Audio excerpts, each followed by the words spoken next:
Hi guys, and welcome back to World Cup Daily, the first of two World Cup dailies today. As I go through, the conclusions to each group over the next 4 days, there's going to be two sets of fixtures with the last games of each group. Today, now I'm going to look at Group A, and I think we'll see more exciting ones than this. It was a bit of a dead rubber already, that the two teams going through had already qualified for the next round, qualified for the knockout round.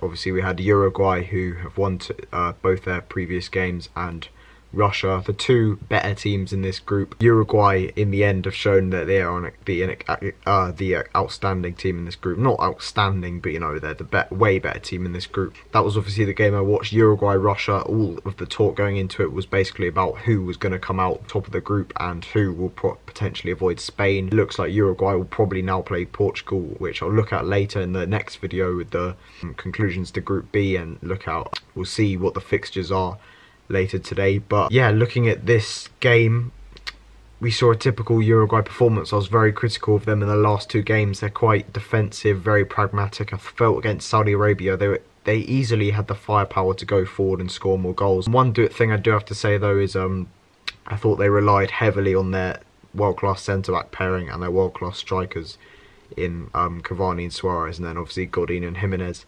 Today I saw a bit more of a team performance. I saw Lucas Torreira, as an Arsenal fan, go in there. He was very impressive, covered a lot of ground, passing very accurate. I think he had 94% pass accuracy, completed more passes than anyone else on the pitch.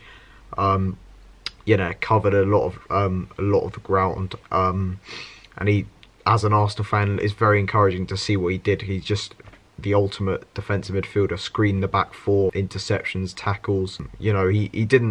He wasn't a dominating presence in the midfield, as we don't expect with his, stature, with his 5'6", but in possession looked very good, and he did shield the back four, and Uruguay looked better for it, and Russia really failed to create anything in the game. Obviously in the 10th minute, I think it might have been, Luis Suarez scored the free kick, and they doubled the lead, a deflected strike, Cheryshev own goal, and then the red card that basically compiled the misery for Russia. It meant that they had a mountain to climb, and looking at it from there, I didn't see any way back for them. They didn't really show anything, and I think Uruguay could have potentially gone and scored more, but you know what they're going to do. They're going to sit back, defend, and in the second half I think they did struggle a bit more when it was more on them to take the initiative, when they had a lot more possession, because obviously Russia were down to 10 men.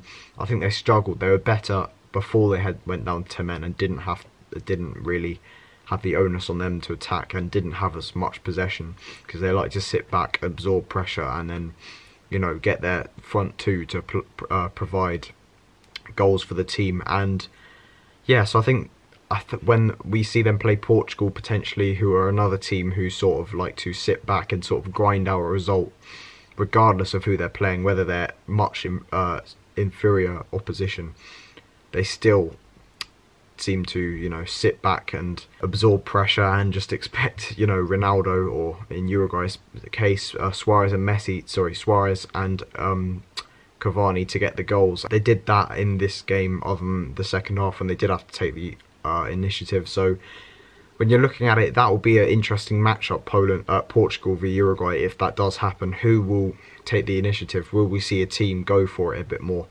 I think Portugal probably would more, but I think Uruguay potentially, I think the first time, they obviously haven't conceded in the tournament yet. They obviously got the last goal from a corner. It was a typical poacher's Cavani goal, who I thought had a poor game, but we haven't seen them really have to go at a team yet. Every time they've been sort of, except maybe the Egypt game where they did struggle.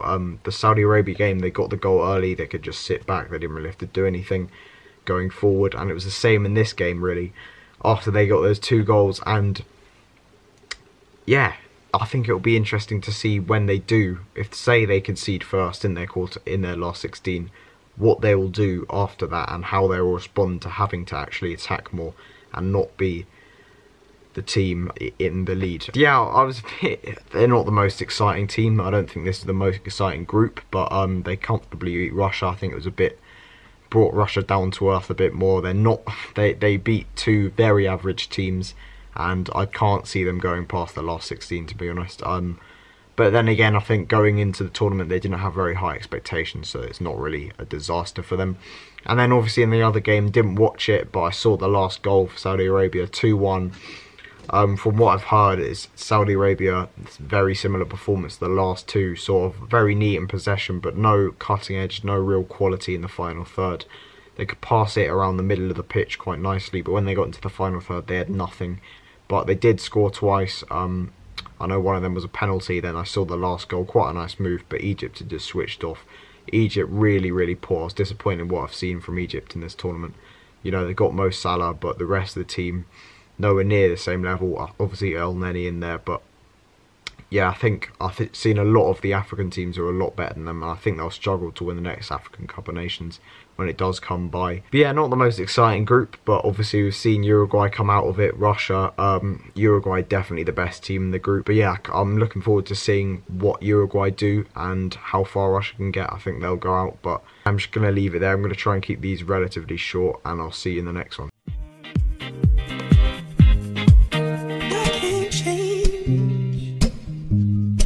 Even if I tried, even if I wanted to, and I can't change. Even if I tried, my love, my love, my love, she keeps me warm. She keeps me warm. She keeps me warm.